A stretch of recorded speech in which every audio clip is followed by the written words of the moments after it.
QQQ와 QLD는 일반 투자법의 수익률이 높지만 T-Q는 마이너스 5% 투자법의 수익률이 높았습니다.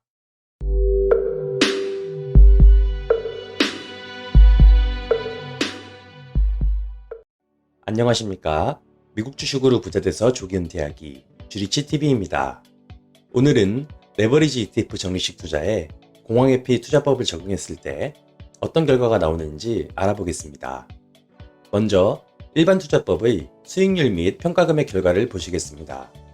투자기간은 2000년 1월부터 현재까지 257개월이고 투자금액은 매월 100만원씩 적립하여 2억 5,700만원입니다. 이전 영상에서 설명한 내용이고 올해 6월 24일까지의 수익률로 업데이트했습니다. 레버리지 적립식 투자 상세 내용이 궁금하시다면 위에 뜨는 이전 영상을 참고해주세요. 자, 다음은 공황회피 투자법 시뮬레이션을 해보도록 하겠습니다. 시뮬레이션에 적용할 투자법은 나스닥 폭락회피 영상에서 소개해드린 마이너스 5% 투자법입니다. 종가 기준 나스닥 종합지수 마이너스 5%가 뜨면 보유 주식을 전량 매도 후 한 달을 기다립니다.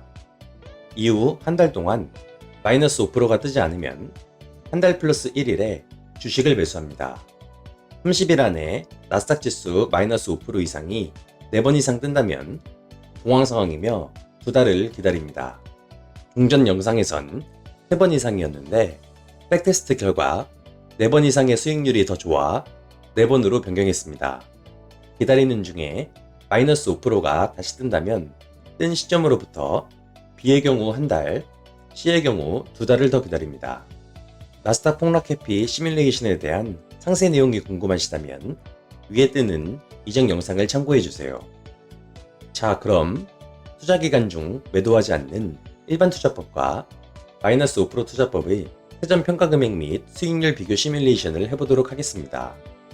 레버리지 ETF 적립식 투자에 투자기간 중 매도하는 케이스를 섞다 보니 수식이 조금 복잡합니다. 바로 결과를 보시겠습니다. 플러스 2배인 QLD의 경우 일반 투자법의 수익률이 마이너스 5% 투자법에 비해 높습니다. 하지만 플러스 3배인 T-Q의 경우 마이너스 5% 투자법의 수익률이 더 높습니다. 한편 플러스 1배 QQQ의 경우 일반 투자법의 수익률이 마이너스 5% 투자법에 비해 높습니다. 정리하자면 QQQ와 QLD는 일반 투자법의 수익률이 높지만 T-Q는 마이너스 5% 투자법의 수익률이 높았습니다. 왜 이런 일이 발생했을까요? 모의 시뮬레이션을 통해 설명드리겠습니다. QQQ가 100달러에서 60달러까지 하락하고 다시 100달러로 회복한 상황입니다. QQQ가 원상복구됐지만 T-Q의 누적 수익률은 마이너스 34.52%입니다. 그런데 만약 마이너스 5% 투자법을 적용하면 70달러쯤에 팔아서 70달러쯤에 다시 매수하게 됩니다. 이렇게 되면 QQQ의 누적 수익률은 0%지만 T-Q는 오히려 플러스 22.22%가 됩니다. 공황에 노출되어 평가 금액이 이미 많이 줄어든 상태에서 올라가 봤자 한계가 있는 것이죠. 이 때문에 플러스 3배 레버리지 ETF는 플러스 1배, 2배에 비해 폭락에 더 취약합니다.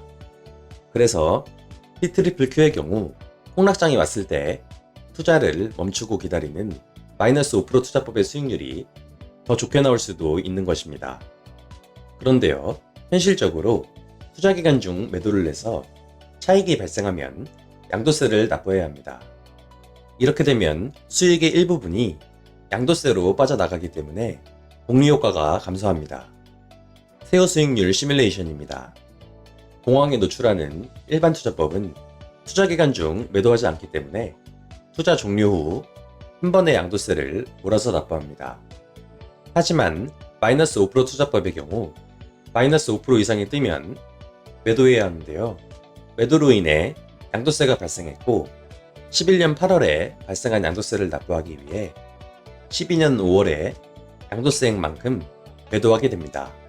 이렇게 되면 투자 금액이 줄어들어 최종 수익률이 낮아지는 것입니다. 자, 그럼 세후 평가 금액 및 수익률을 비교해 보겠습니다. QLD의 경우 일반 투자법의 세후 수익률이 2110%, 마이너스 5% 투자법이 1875%로 일반 투자법의 수익률이 높습니다. 세전 수익률 차이보다 격차가 더 벌어지게 됩니다. 플러스 3배인 T+Q의 경우 세전 수익률은 마이너스 5% 투자법이 높았으나 세후 수익률은 일반 투자법이 높습니다. 최종 결론입니다. 플러스 2배인 QLD 투자 시 세전 수익률, 세후 수익률 모두 일반 투자법이 우세합니다. 세후 수익률로 따졌을 때 두 투자법의 수익률 격차가 더 벌어집니다. 그런데 플러스 3배 레버리지 ETF 투자 시에는 다릅니다. 세전 수익률은 마이너스 5% 투자법이 좋습니다. 매매 기법 효율 자체는 마이너스 5% 투자법이 더 우수한 것입니다. 하지만 복리효과 감소 이슈로 인해 결국 투자 기간 중 매도하지 않고 사모으는 일반 투자법의 세후 수익률이 더 좋습니다. 오늘 준비한 내용은 여기까지입니다. 엑셀 파일이 필요하신 분들은 댓글로 이메일 남겨주시면 보내드리겠습니다. 영상이 유익했다면 구독과 좋아요 부탁드립니다. 감사합니다.